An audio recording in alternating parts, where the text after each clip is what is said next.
So the patient here is a 70-year-old male with their second stroke and right hemiplegia. He's no longer able to ambulate with a single point cane safely. He really wants to use a cane and is very reluctant to use a walker because of its social appearance. His scores on the TUG and the Tonetti gait assessment are showing significant falls risks using the cane. His family, which is his wife and daughter, want him to remain at home and think switching to the walker will make it possible for him to stay in his house that he's currently living in. And during our session, the patient was angry at his daughter, and she threatened to have him be placed in a nursing home if he continues to use the cane. So the type of pain this patient is going to be experiencing is neuropathic in origin, because stroke is caused with blood supply issues with the brain, which is part of the central nervous system, which is going to be the origin of the pain and weakness that he's experiencing.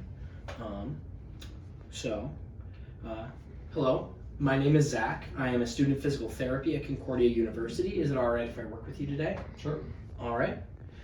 So my understanding is that you've been struggling lately to return home, both physically and with coming to an agreement with your family on, what the best path forward is for you. Yeah, my daughter and wife think I need to use a walker or something sturdier, but I like my cane, so I'm not old. I'm not debilitated. I don't need a walker. Sure. So before I start, I have something unique I want us to try today. Before we start, I just wanted to, check in on something, because I know, with this and the extra cost, have you guys been okay paying the bills, and are you, is affording therapy becoming an issue at all for you guys right now? No, we'll be fine. Okay, sounds good. I just wanted to check in on that. Before we start on this. So what I want to do today is a little more unique for the session. I want to try something with you called motivational interviewing. And so it's just a tool that we use at times to help talk through things and reflect on what you want, both in therapy and in your personal life and returning to your home life. And so the two things I want to focus on the most with you would just be your living situation, whether you want to return home or go, to a more transitional care facility, and, the way that you use an assisted device, whether it is that cane that you've been using or a walker. Does that sound okay? Sure. Okay. So right off the bat, I just want to hear in your own words, what your biggest issue you're facing right now is. Well, my wife and daughter are really mad because I refuse to give up my cane. I love my cane. I've used it for years. I started using it after my first stroke, but lately I guess I've had some tumbles, and they are very worried about my health, and I guess they want me to use a walker. Okay. And what's your opinion on using a walker? So I think it's for old people. I think I'm still thriving, even though I just had my second stroke. I think I can get around fine with my cane. It's been tough lately, I know, but I don't think I need the walker. So. Okay. And with these, how often are you having these falls? It's been a lot more since that second stroke. I'd say probably 4 or 5 times a week. Okay. Yeah. And how have these falls been making you feel? So we're pretty social still. I have a lot of buddies, football buddies, and we always go out and we go bowling, play cards, go to movies, dinners, all that stuff. I go to their place, and whenever I'm walking around, if I do fall, it's pretty embarrassing. Okay. We all, puff up our chests as the football guys, and we're all pretty proud guys, and it's pretty embarrassing. They kind of make fun of me a little bit. So. Sure. Yeah. So one of the biggest things that you're worried about is just the social aspect of using a walker versus a cane? Yeah, I mean, the walker, I just feel like it's embarrassing to use it. Okay. But I know that, when I use that cane and I fall, and I take a while to get up, that's not very fun either. Yeah. So, and I think I know what you're going to say to this, but, what do you want to do for your living situation? Do you want to return home? Yeah. I'm fine. I don't need to go. Like my daughter said, nursing home. There's no way I'm gonna do that. Mm-hmm. Okay. So, just so far, what it sounds like to me is you want to continue living at home the way you have been. You don't want to move to a transitional care facility, but you also don't want right now to move to a walker because it's embarrassing socially. And do you experience any of that embarrassment with your family? No, not with the family. No. Just mainly with your friends? Just when I'm out in public, outside of the house. Yeah. Okay. So you want to not use the walker because you find it embarrassing, and you also want to stay at home. Yeah. Okay. So you also mentioned that falling is a little embarrassing as well with your friends. Very embarrassing. What do you think is going to help that? When we're walking around, I'm usually chatting with them and everything, and we're being all funny and making jokes now. But then I feel less stable as I'm turning around chatting with them, and that's when all the falls have happened. So I guess if I could feel more stable while I'm talking and turning and walking, that would be a good thing. Okay. So then decreasing falls sounds like it's important to you. So I just want to gauge on a scale of 0 to 10 here.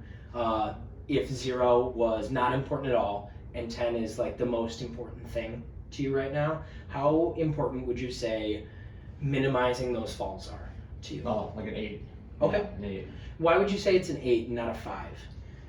Because again, like we're all proud buddies and everything, and my ego really takes a hit when I fall, and it's embarrassing, and I don't enjoy it. Sure. Yeah. Okay.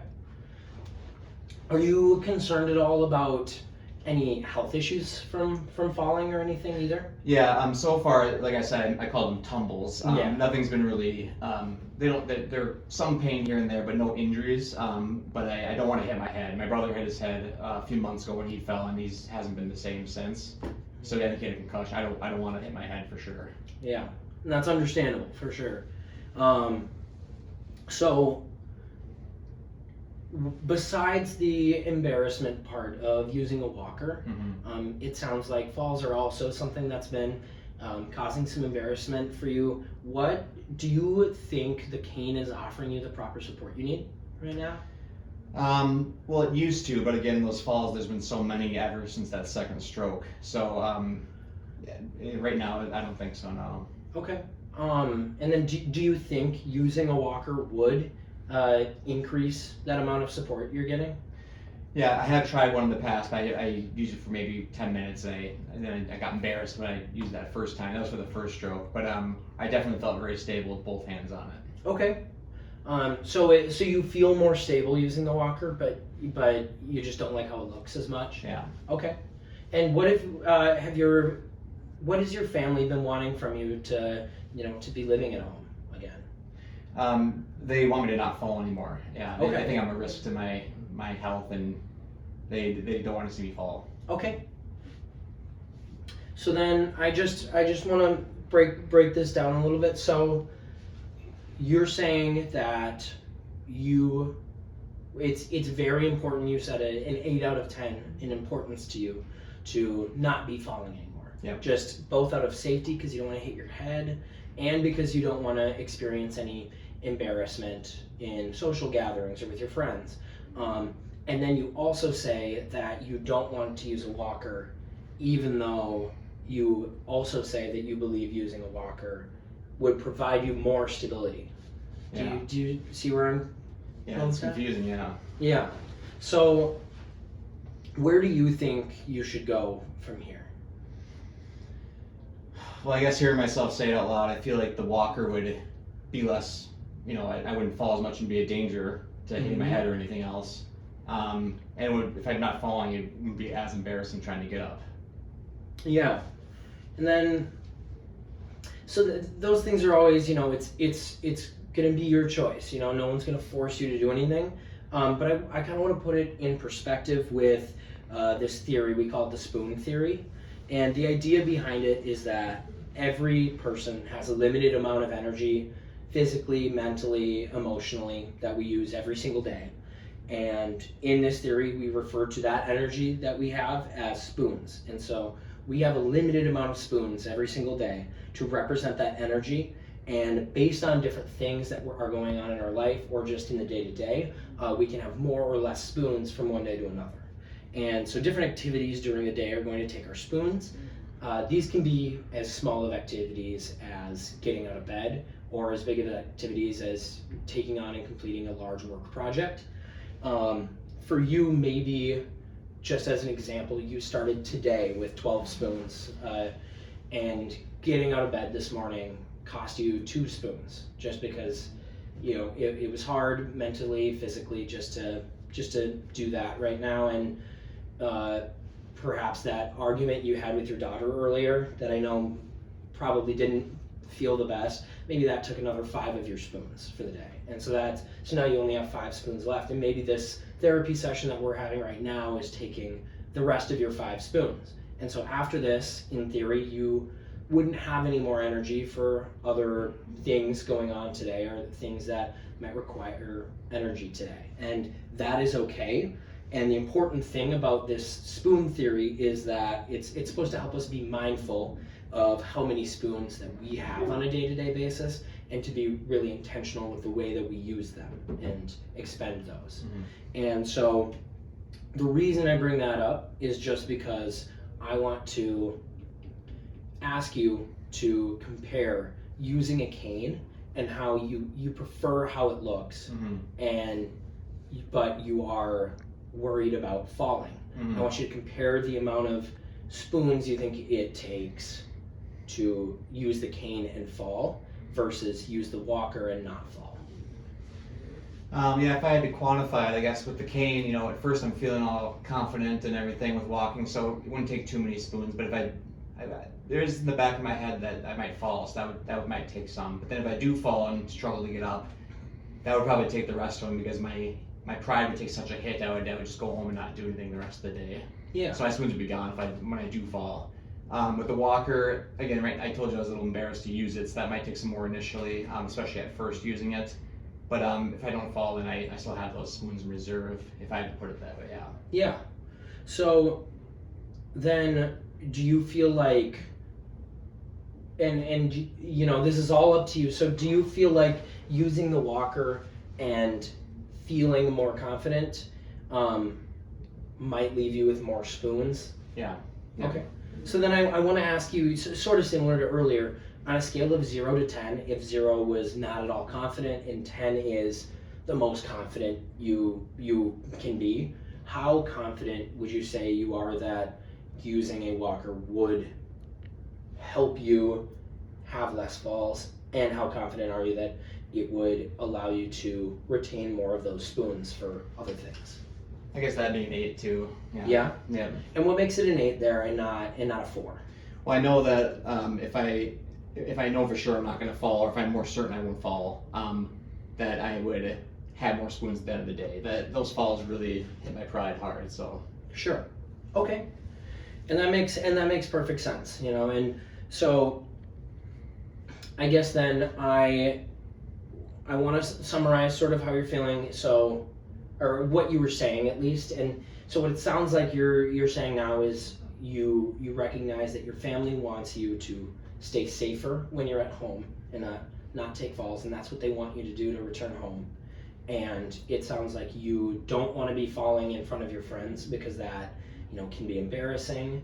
And it sounds like, while it is maybe not visually something that are as comfortable with, using a walker may allow you to feel better throughout most of your day, even if it is initially a little more uncomfortable. Does that sound right? Yeah, that's about right, yeah. Okay. So do you think, just even trying out a walker is something you'd be willing to do right now? Yeah, I think I could try it. Okay. Then, do you think you're ready to start therapy with the intention of, getting used to using that and returning to home life? Sure. Okay. And then 2 helpful hints for a therapist doing motivational interviewing is, number 1, to express empathy. It's very important for healthcare professionals to allow the patient to explain their own story, and for you to show that you care about their happiness and quality of life, and to show that you have their best interest at heart. And number 2 is reflective listening. For therapists, it's important to make sure that the patient is able to take the initiative in the conversation and that you show them that you're hearing the things they say. Repeating information back to the patient to show that you're getting the full picture is always a good idea.